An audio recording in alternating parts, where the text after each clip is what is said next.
C'est un dimanche matin, l'église est pleine. Le pasteur ouvre la Bible à Exode, chapitre 20, verset 13. Sa voix résonne dans la nef. Tu ne tueras point. Le 6e commandement. Un ordre divin absolu. Une loi morale gravée dans la pierre par le doigt de Dieu lui-même au mont Sinaï, une interdiction claire, incontestable, éternelle, et la congrégation répond « Amen ». Mais il y a un problème tellement perturbant que ce même pasteur ne prêchera jamais sur le psaume 137, verset 9. Il ne lira jamais à voix haute ce verset qui dit « Heureux celui qui saisira tes petits-enfants et qui les écrasera contre le roc ». Il n'expliquera jamais pourquoi le même Dieu qui a ordonné « Tu ne tueras point » a aussi ordonné dans 1 Samuel 15, 3. Maintenant va, frappe Amalek et voue à l'anathème tout ce qui lui appartient. Tu ne l'épargneras point, et tu feras mourir hommes et femmes, enfants et nourrissons, bœufs et brebis, chameaux et ânes. Et quand vous réaliserez que ces contradictions ne sont pas isolées, quand vous compterez combien de fois Dieu ordonne des génocides, y compris de bébés dans la Bible, quand vous appliquerez la raison spinoziste à ces textes, vous comprendrez quelque chose qui changera à jamais votre façon de voir les Écritures saintes. Vous êtes sur le point de découvrir les contradictions morales que Spinoza a utilisées pour prouver que la Bible n'a pas été écrite par un Dieu parfait et immuable.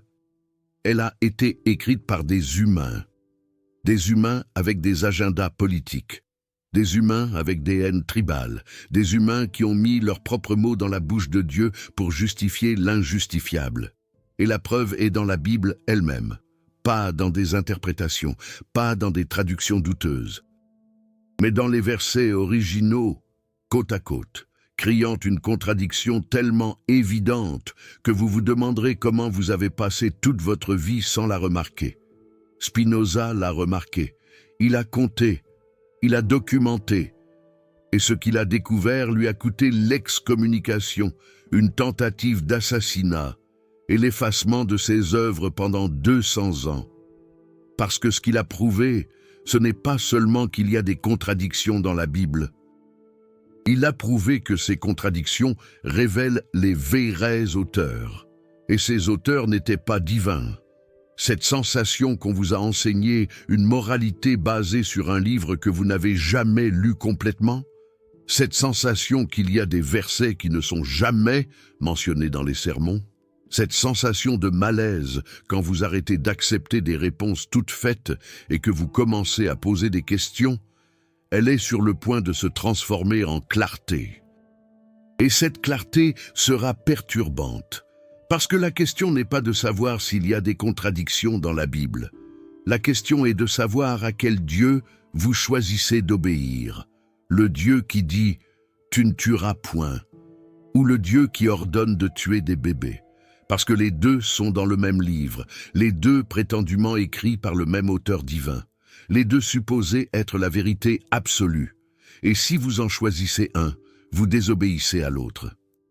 Et si les deux sont la parole de Dieu, alors vous êtes condamnés de toute façon, à moins que vous n'admettiez ce que Spinoza a prouvé, que ce ne sont pas des paroles de Dieu, ce sont des paroles d'hommes.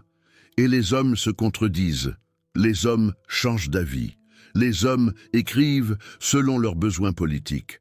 Et quand vous voyez cela, quand vous appliquez la raison pure au texte qu'on vous a appris à ne jamais remettre en question, vous ne comprenez pas seulement la Bible différemment, vous comprenez pourquoi certaines religions sont devenues violentes, pourquoi des génocides ont été justifiés en citant les Écritures, pourquoi la moralité basée sur des textes anciens a toujours été une arme, jamais un guide fiable. Spinoza le savait. Et dans les prochaines minutes, vous allez voir exactement ce qu'il a vu. Exode 20, 13, « Tu ne tueras point ». En hébreu, lo tirtsach, 3 mots, un commandement absolu. Une partie des 10 commandements donnés directement par Dieu à Moïse, écrits sur des tables de pierre, le fondement de la moralité judéo-chrétienne, enseignés aux enfants dans les écoles du dimanche, cités dans les tribunaux.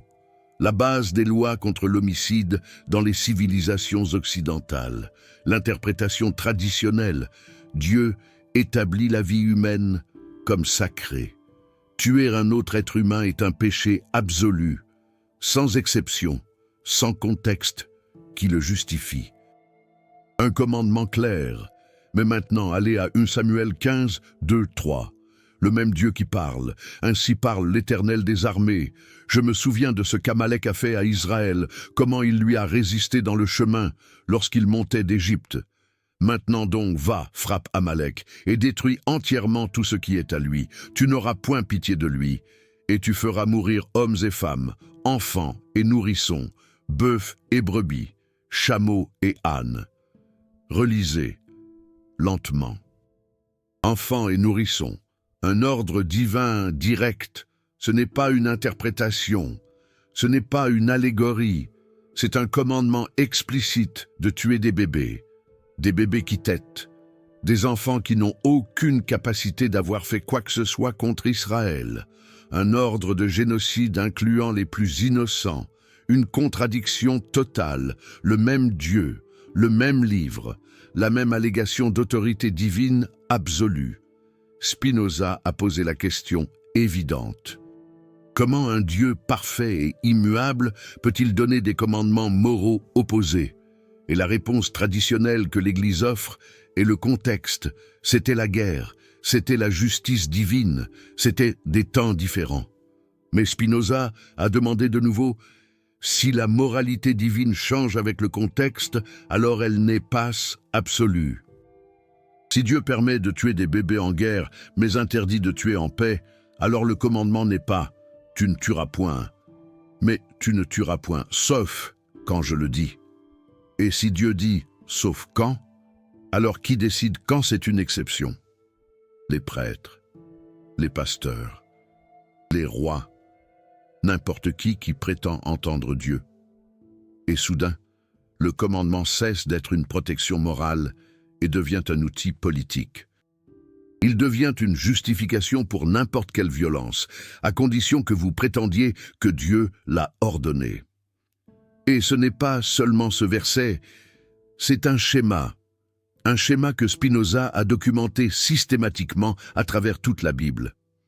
Nombre 31, 17, 18. Contexte. Moïse revenant de guerre contre les Madianites. Maintenant donc, tuez tous les mâles parmi les petits-enfants, et tuez toute femme qui a connu un homme en couchant avec lui. Mais toutes les filles qui n'ont point connu d'homme en couchant avec lui, laissez-les en vie pour vous. Un ordre de tuer les enfants de sexe masculin, tous, y compris les bébés, et de garder les filles vierges vivantes comme butin de guerre. Un ordre attribué à Moïse, parlant au nom de Dieu. Deutéronome 2, 34. Contexte. La conquête de Hesbon. Et alors nous avons pris toutes ces villes, et nous avons voué à la destruction tous les hommes, les femmes et les petits-enfants. Nous n'avons laissé personne en vie. Les hommes, les femmes et les petits-enfants. Une destruction totale, un ordre divin de nettoyage ethnique. Deutéronome 3, 6. Contexte, la conquête de Basan. Et nous les avons voués à la destruction, comme nous avons fait à Sihon, roi de Hesbon, vouant à la destruction toutes les villes, les hommes, les femmes et les petits-enfants. Un schéma répété, le même commandement, la même méthodologie, un génocide ordonné par Dieu, incluant les enfants. Josué 6, 21. Contexte, la conquête de Jéricho. Et ils détruisirent entièrement au fil de l'épée tout ce qui était dans la ville, hommes et femmes, jeunes et vieux, jusqu'aux bœufs, aux brebis et aux ânes, les jeunes et les vieux, sans discrimination d'âge, sans épargner les innocents. Et voici où cela devient encore plus perturbant. Psaume 137, 8, 9. Contexte, les lamentations des Juifs exilés à Babylone. Fille de Babylone, vouée à la destruction, heureux celui qui te rendra l'appareil, le mal que tu nous as fait. Heureux celui qui saisira tes enfants et les écrasera contre les rochers. Ce n'est pas un ordre direct de Dieu dans ce verset, mais c'est une joie exprimée, une célébration, une bénédiction prononcée sur celui qui écrase des bébés babyloniens contre des rochers. Et ce texte est dans la Bible. C'est une partie des Écritures saintes que l'on vous a appris à qualifier d'inspirée par Dieu. C'est chanté comme un psaume, comme une prière, comme un texte sacré. Spinoza a aligné tous ces versets. Il les a placés côte à côte avec « Tu ne tueras point ». Et il a posé la question que les théologiens évitent depuis 2000 ans. Si ces textes sont tous écrits par le même Dieu, parfait et immuable, comment expliquer une contradiction morale aussi absolue? Comment concilier l'interdiction de tuer avec des ordres de génocide infantile?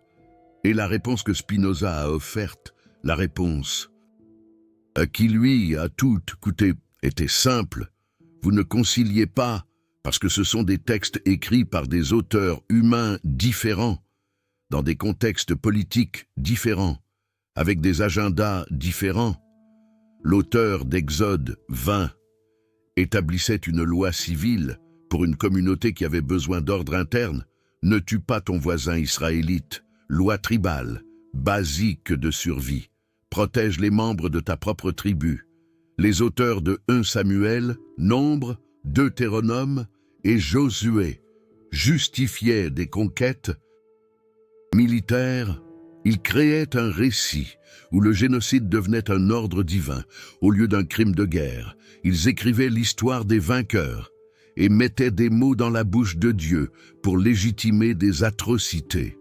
Et l'auteur du psaume 137 exprimait une haine profonde, un désir de vengeance contre des oppresseurs, et transformait cette haine en textes sacrés, tous humains, tous avec des motivations compréhensibles dans leurs contextes historiques, mais aucun divin, aucun inspiré par un Dieu parfait, tout produit de cerveaux humains, traitant des traumatismes, justifiant la violence ou établissant un ordre social. Et quand vous voyez cela, quand vous acceptez que ces textes soient humains, non seulement les contradictions prennent un sens, mais tout le reste de la Bible commence à avoir un sens différent, de façon plus honnête, de façon moins dangereuse, parce que si vous croyez que le génocide infantile est un ordre divin, vous pouvez justifier n'importe quelle atrocité. Mais si vous comprenez que ce sont des textes humains, de peuples anciens, essayant de survivre et de dominer, vous pouvez rejeter la violence sans rejeter toute la tradition, et c'est ce que Spinoza offrait, pas l'athéisme, pas la destruction de la foi, mais une lecture rationnelle, une lecture honnête, une lecture qui sépare la sagesse humaine de la barbarie humaine, toutes deux présentes dans les mêmes textes. Mais l'Église ne voulait pas de lecture rationnelle. L'Église voulait l'obéissance, et les versets sur le génocide sont utiles aux autorités religieuses qui veulent contrôler le comportement par la peur. Si Dieu peut ordonner de tuer des bébés, il peut ordonner n'importe quoi. Et si les pasteurs parlent au nom de Dieu, vous devez obéir à n'importe quel ordre, peu importe à quel point il semble immoral. Spinoza a brisé ce contrôle. Il a montré que vous pouvez appliquer la raison au texte. Vous pouvez demander d'où ils viennent. Vous pouvez reconnaître les contradictions.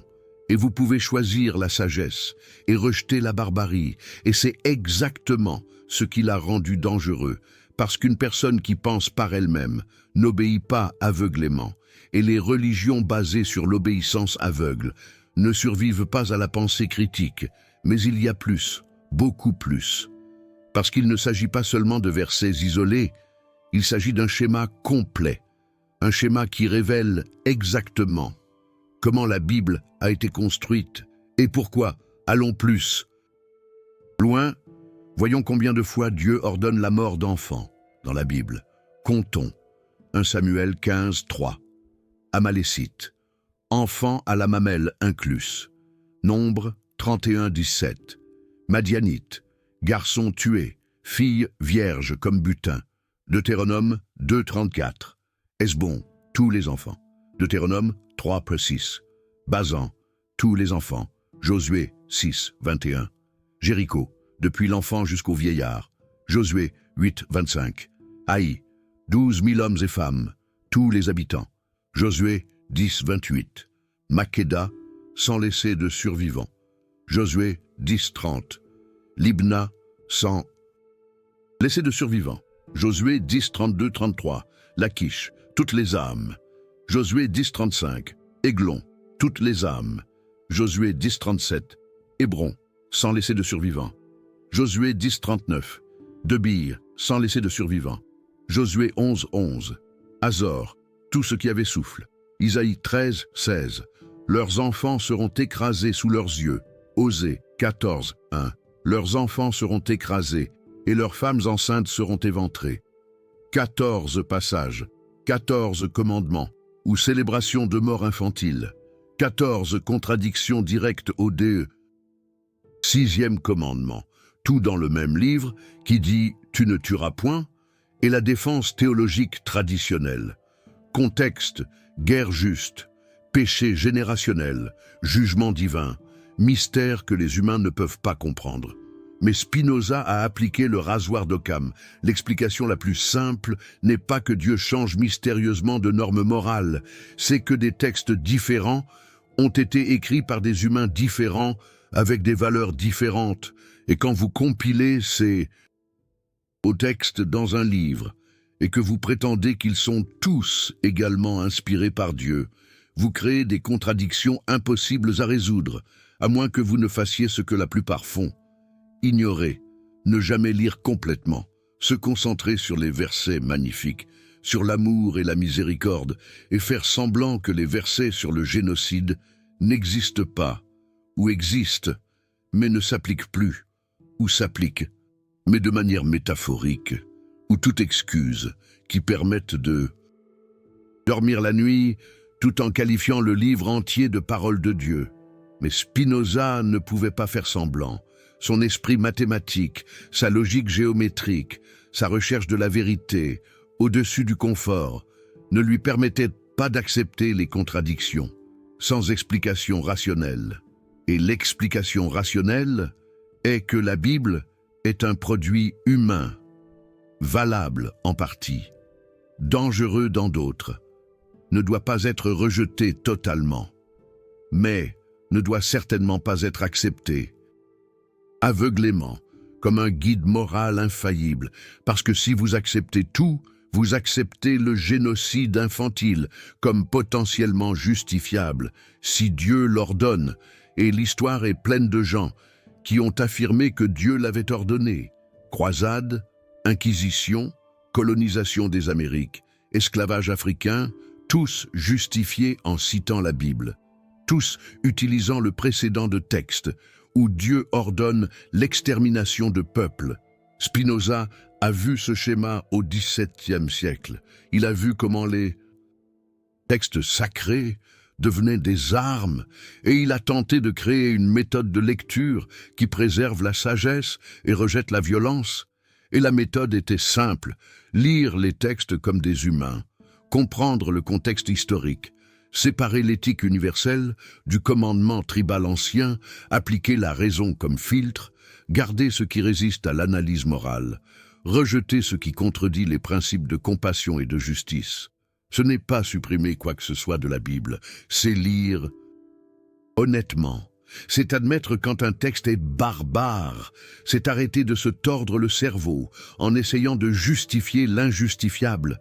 Et quand vous faites cela, quand vous lisez le psaume 137,9 et admettez que c'est l'expression de la haine humaine et non une bénédiction divine, vous vous libérez, vous n'avez plus besoin de défendre l'indéfendable, vous n'avez plus besoin de faire semblant qu'écraser des bébés sur des rochers est une métaphore spirituelle profonde. Vous pouvez simplement dire que ce verset est horrible. Il a été écrit par une personne traumatisée qui voulait se venger. C'est compréhensible humainement. Mais ce n'est pas un modèle moral et définitivement pas inspiré par un Dieu parfaitement aimant. Et si vous pouvez dire cela d'un verset, vous pouvez le dire de tous. Vous pouvez évaluer chaque texte avec raison et compassion, au lieu d'accepter tout parce que c'est dans un livre ancien. C'est la liberté que Spinoza offrait. Et c'est la liberté que les autorités religieuses craignent.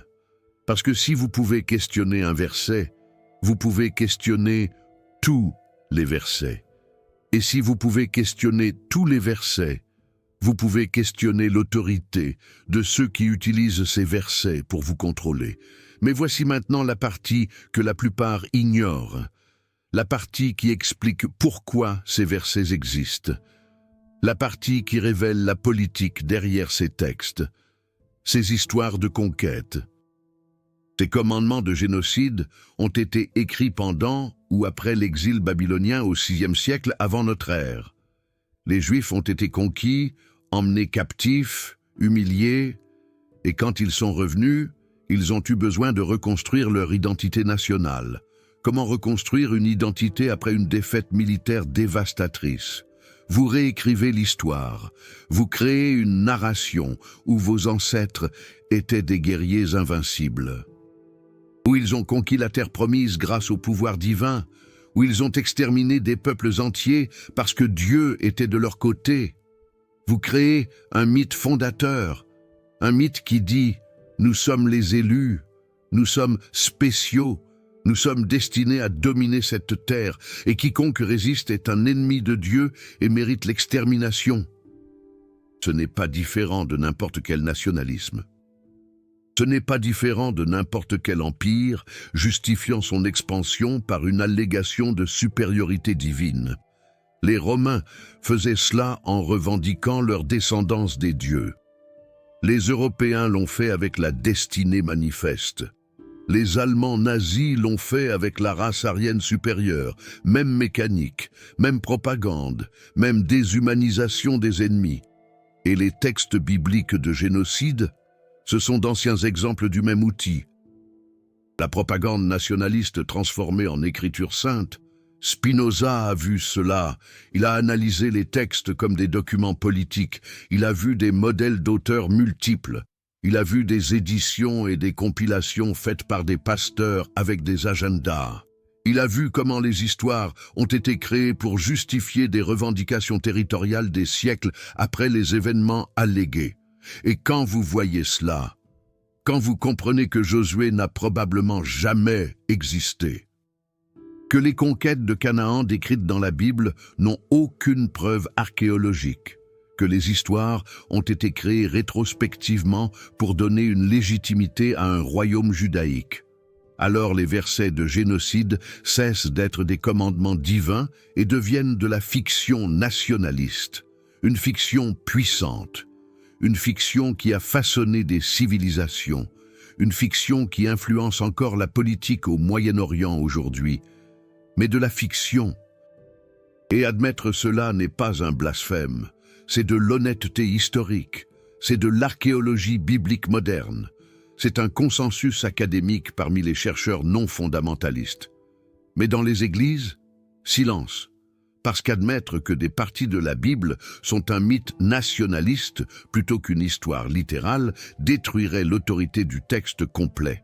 Alors, les pasteurs continuent de sauter ces versets, continuent de se concentrer sur l'amour et la miséricorde, continuent de feindre que les contradictions n'existent pas, et les gens continuent d'appeler la Bible entière inhérente, infaillible, inspirée, sans jamais l'avoir lue complètement. Et Spinoza? Spinoza a été excommunié pour vous avoir fait lire complètement, pour vous avoir fait confronter les contradictions, pour offrir une explication rationnelle au lieu d'exiger la foi aveugle. Mais l'explication rationnelle libère. Et quand vous êtes libre, quand vous voyez les textes tels qu'ils sont, vous pouvez enfin choisir une éthique basée sur la raison plutôt qu'une éthique basée sur l'obéissance à des textes contradictoires. Et ce choix est ce qui importe vraiment. Pas quel livre vous suivez, mais quel principe vous choisissez de vivre. Maintenant, vous pensez peut-être « cela détruit ma foi ». Cela enlève ma base morale. Si je ne peux pas faire confiance à la Bible complètement, en quoi puis-je faire confiance? Et la réponse spinozienne est « vous faites confiance à la raison, vous faites confiance à la compassion, vous faites confiance à des principes éthiques que vous pouvez dériver grâce à une pensée claire sur ce qui cause l'épanouissement humain versus la souffrance humaine. Vous n'avez pas besoin d'un livre ancien disant « tu ne tueras point » pour savoir que tuer cause de la souffrance. Vous n'avez pas besoin d'un commandement divin pour ressentir de l'empathie pour un bébé qui est tué. Votre humanité fondamentale, votre capacité à sentir la douleur des autres, vous dit déjà que la violence contre les innocents est mauvaise. Et quand vous basez votre éthique sur cela, sur l'empathie rationnelle, sur la compréhension des causes et des conséquences, vous construisez une moralité plus solide que toute base basée sur l'obéissance à des textes qui se contredisent eux-mêmes. Parce que votre éthique ne dépend pas d'interpréter correctement des versets anciens, ne dépend pas de découvrir un contexte historique obscur, ne dépend pas de faire confiance aux autorités religieuses vous disant quel verset ignorer et quel verset obéir. Votre éthique devient auto-évidente. Vous agissez avec compassion parce que la compassion réduit la souffrance. Vous évitez la violence parce que la violence augmente la souffrance. Simple, clair, universel. Et cela ne signifie pas rejeter toute la sagesse dans la Bible. Cela signifie avoir du discernement. Cela signifie lire le sermon sur la montagne et reconnaître la sagesse sur l'amour de l'ennemi. Et lire 1 Samuel 15 et reconnaître la barbarie sur le génocide infantile. Et choisir l'un, rejeter l'autre. Et c'est une utilisation adulte des textes, c'est une lecture responsable, c'est ce que Spinoza enseignait, mais les églises préfèrent une lecture infantile, une lecture où tout dans la Bible est également bon parce que Dieu l'a écrit. Une lecture où vous ne questionnez pas, vous obéissez seulement. Une lecture où le pasteur vous dit ce que cela signifie et vous acceptez. Et cette lecture crée des personnes qui croient en une moralité absolue basée sur des textes qui absolument se contredisent, crée une hypocrisie où vous dites « tu ne tueras point », mais soutenez les guerres, où vous dites « protégez les enfants », mais ignorez les versets ordonnant la mort infantile, où vous appelez Dieu amour, tout en défendant des textes sur le génocide. Spinoza a offert une sortie de cette hypocrisie, une sortie appelée honnêteté. Et l'honnêteté commence par admettre la contradiction au lieu de feindre qu'elle n'existe pas. Alors voici ce que vous faites maintenant. Vous ouvrez votre Bible, vous lisez Exode 20, 13, « Tu ne tueras point ».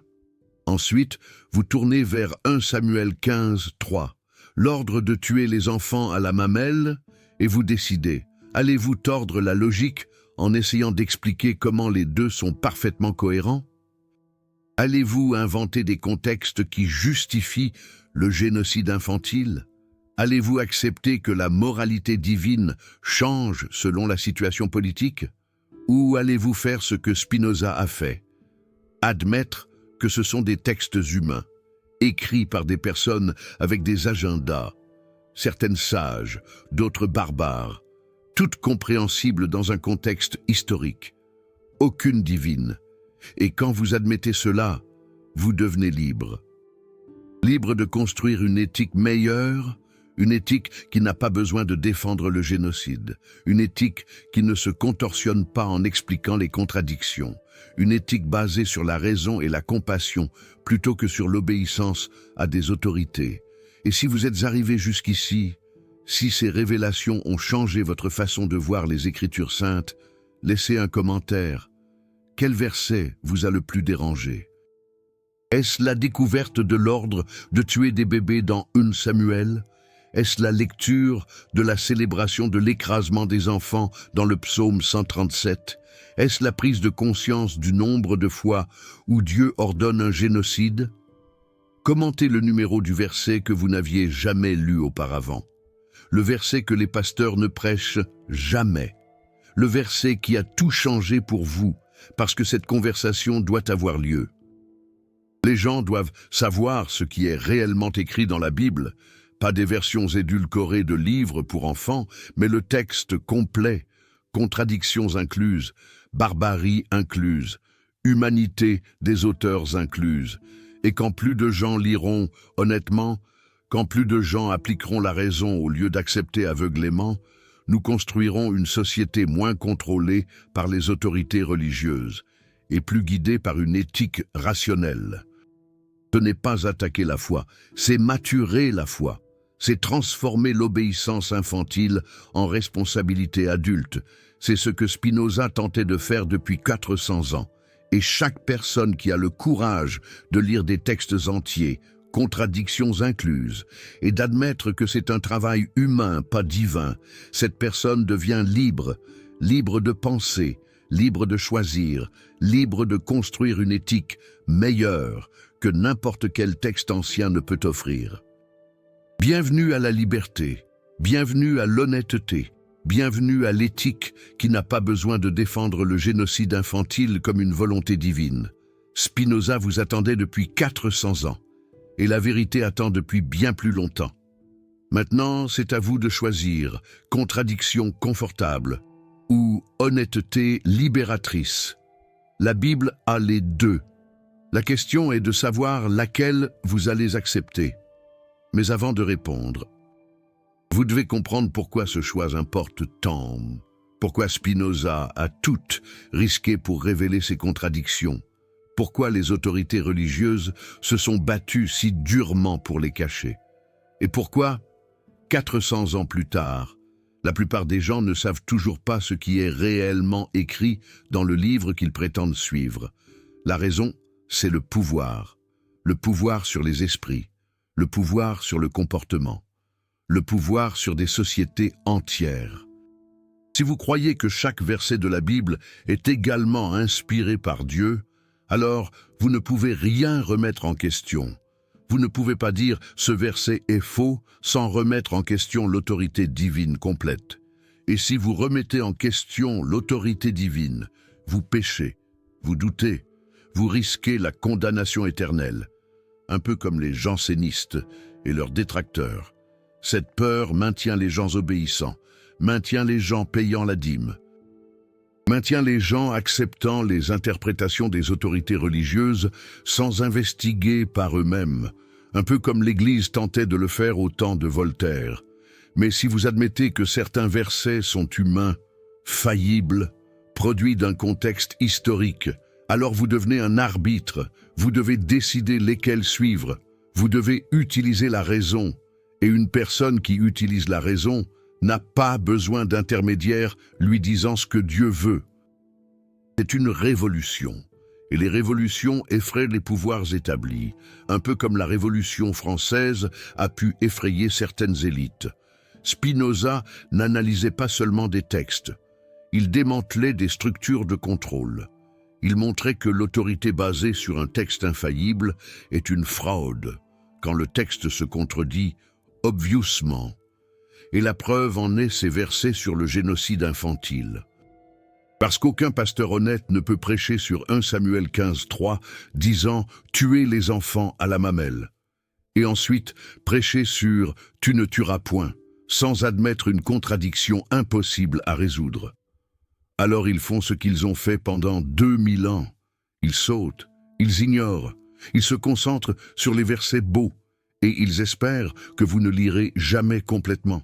Mais vous lisez maintenant, et une fois que vous voyez, vous ne pouvez plus le dévoir.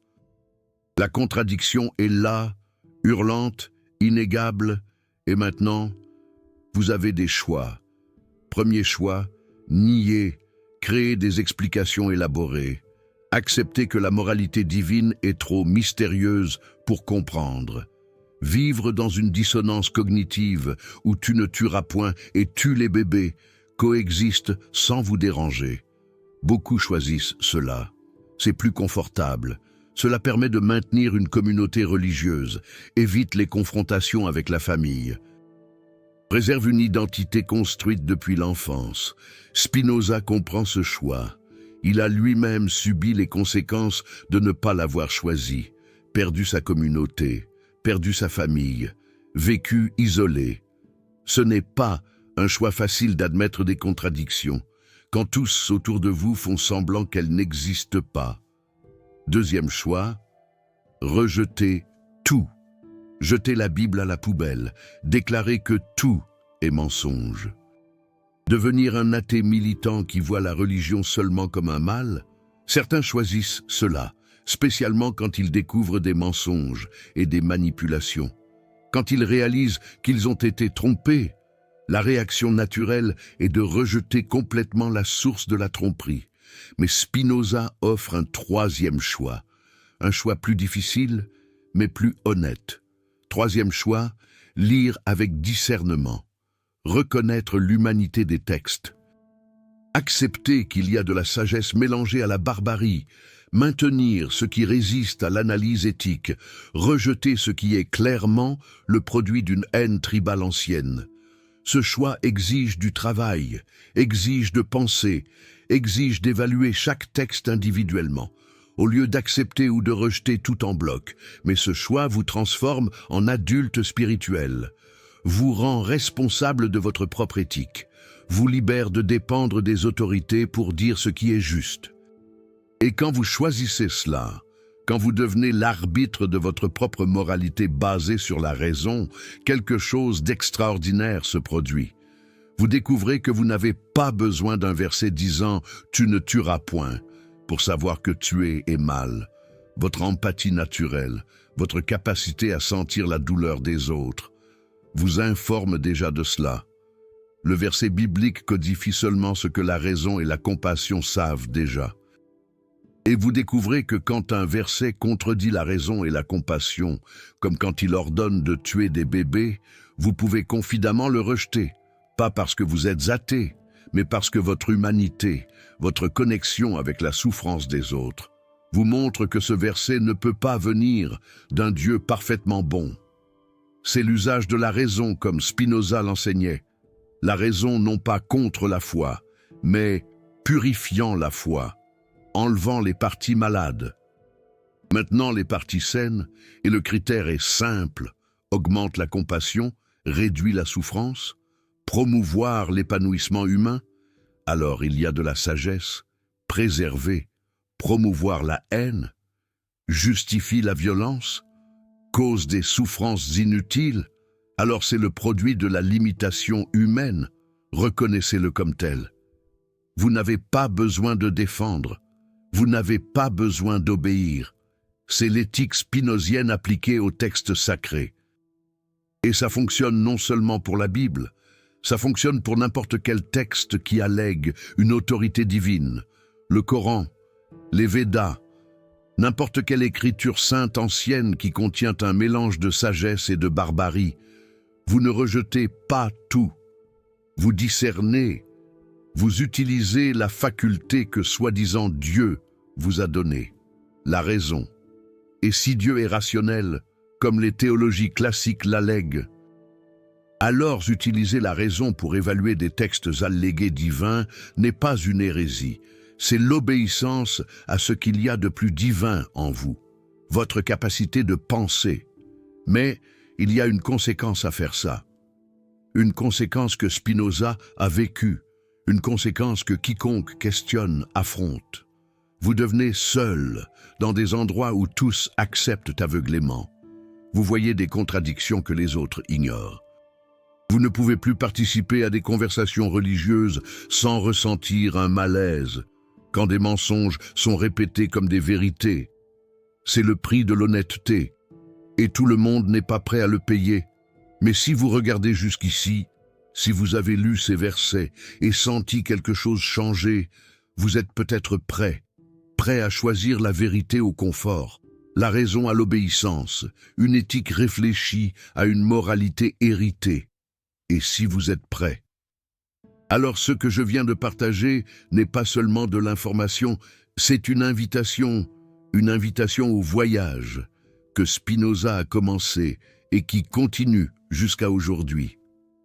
Un voyage pour remettre en question les narrations officielles, pour lire les textes anciens avec un regard neuf, pour construire une éthique qui ne dépend pas de la défense de l'indéfendable. Ce voyage exige du courage, parce que vous allez découvrir plus de contradictions, plus de manipulations, Au plus de vérité cachée, et chaque découverte vous éloigne un peu plus des communautés qui préfèrent le confort de certitudes fausses, comme ces fameuses messes du dimanche matin. Mais ce voyage libère aussi, libère de la peur d'un enfer inventé pour contrôler, libère de la culpabilité de ne pas pouvoir croire en des impossibilités, libère de la dépendance à des autorités religieuses interprétant des textes contradictoires selon leur convenance. Un peu comme ces débats interminables sur la laïcité. Et quand vous êtes libre, quand vous construisez une éthique sur une base solide de raison et de compassion, au lieu d'une base instable de textes qui se contredisent, vous vivez avec une intégrité que l'obéissance aveugle n'atteindra jamais. Vous agissez bien, non pas parce qu'un texte ancien l'a ordonné, mais parce que vous comprenez qu'une action compatissante réduit la souffrance et augmente l'épanouissement. Et cette compréhension ne dépend pas de la foi, elle dépend de l'observation honnête de la réalité. C'est ce que Spinoza appelait la connaissance du troisième type. Pas une opinion basée sur l'écoute, pas une raison basée sur la logique, mais une intuition intellectuelle basée sur la vision directe de la façon dont la réalité fonctionne. Une forme d'illumination, si vous voulez. Et quand vous voyez directement que la compassion fonctionne mieux que la violence, vous n'avez pas besoin d'un commandement. Vous agissez simplement avec compassion parce que c'est naturel, parce que c'est aligné avec votre nature la plus profonde. Et quand vous voyez directement qu'un verset ordonnant de tuer des bébés contredit tout ce que vous savez sur la compassion, vous n'avez pas besoin d'une autorité religieuse vous disant qu'il est permis d'ignorer ce verset. Vous le rejetez simplement. Parce que votre propre compréhension est une autorité suffisante. C'est l'autonomie morale que Spinoza offre. Et c'est ce qui le rend si pertinent aujourd'hui. Parce que nous vivons dans un monde où des autorités religieuses utilisent encore des textes anciens pour justifier la violence, pour opprimer les femmes, pour condamner les minorités, pour contrôler le comportement par la peur. Une situation qui rappelle les heures les plus sombres de notre histoire. Et la solution n'est pas un athéisme militant qui traite toute religiosité comme une maladie. La solution est une lecture honnête qui reconnaît l'humanité des textes, qui conserve la sagesse et rejette la barbarie, qui utilise la raison comme guide. Vous venez de voir une preuve inégable d'une contradiction morale fondamentale dans la Bible. Tu ne tueras point, versus des ordres de génocide infantile, 14 passages où Dieu ordonne ou célèbre la mort d'enfants. Cette preuve ne vient pas d'athées voulant détruire la foi, elle vient des textes eux-mêmes, elle est là, elle a toujours été là, elle sera toujours là. La seule question est, qu'est-ce que vous en faites? Et si vous choisissez l'honnêteté, si vous choisissez d'admettre la contradiction au lieu de la nier, si vous choisissez de construire une éthique rationnelle au lieu de défendre des textes indéfendables, alors vous devenez une partie de la tradition que Spinoza a initiée, une tradition de penseurs comme Voltaire ou Albert Camus, qui refusent d'accepter l'autorité sans preuve, qui appliquent la raison à tout, y compris les textes sacrés, qui construisent une moralité basée sur la réduction de la souffrance, au lieu d'obéir à des commandements contradictoires. Cette tradition est minoritaire. Elle l'a toujours été. Parce que la majorité préfère le confort de certitudes religieuses, même contradictoires, aux désinvoltures d'une honnêteté qui exige de penser. Mais cette minorité change le monde. Les Lumières sont venues de cette tradition. Les droits humains universels sont venus de cette tradition. La séparation de l'Église et de l'État est venue de cette tradition, un principe fondamental de notre République. Chaque avancée morale de l'humanité est venue de personnes qui ont eu le courage de remettre en question les autorités religieuses et leurs textes, qui ont dit « l'esclavage est mauvais », même si la Bible le permet, qui ont dit les femmes sont égales, même si les textes anciens disent qu'elles sont inférieures, qui ont dit le génocide est toujours mauvais, même si Dieu l'ordonne soi-disant. Vous pouvez faire partie de cette tradition. Vous pouvez être la personne qui choisit la raison et la compassion, au-dessus de l'obéissance aux autorités.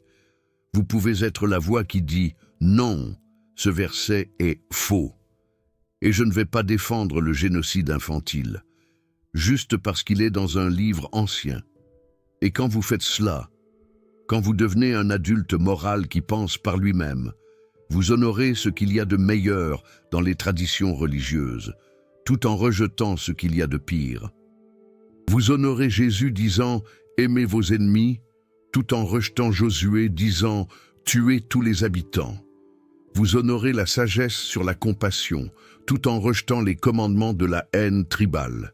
Et dans ce processus, vous construisez une religiosité mature, une religiosité qui n'a pas besoin de prétendre que les textes sont parfaits, une religiosité qui admet l'humanité des auteurs, une religiosité qui utilise la raison comme un cadeau divin. Au lieu de la traiter comme l'ennemi de la foi, c'est ce dont le monde a besoin, plus de fondamentalisme qui défend chaque verset comme littéral et infaillible, plus d'athéisme qui rejette toute spiritualité comme superstition, mais un chemin du milieu qui utilise la raison pour discerner la sagesse de la barbarie dans les textes anciens. Spinoza vous montre ce chemin, et il commence par l'honnêteté sur les contradictions. L'honnêteté sur le génocide ordonné dans le même livre qui interdit de tuer, vous avez vu la preuve, vous connaissez les contradictions.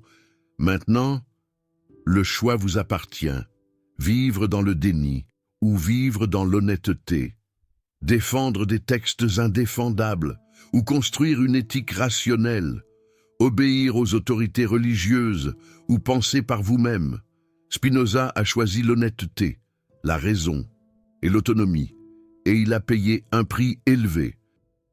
Mais il a gagné quelque chose qu'aucune autorité ne pourrait donner ou enlever, la liberté intellectuelle, la paix de vivre alignée avec la vérité, l'intégrité qui vient de ne pas défendre le génocide comme la volonté divine.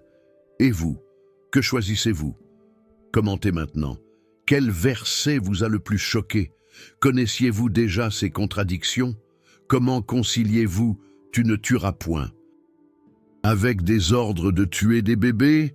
Ou êtes-vous prêt à admettre qu'il n'est pas possible de concilier, que ce sont des textes humains contradictoires et qu'il est normal de reconnaître cela?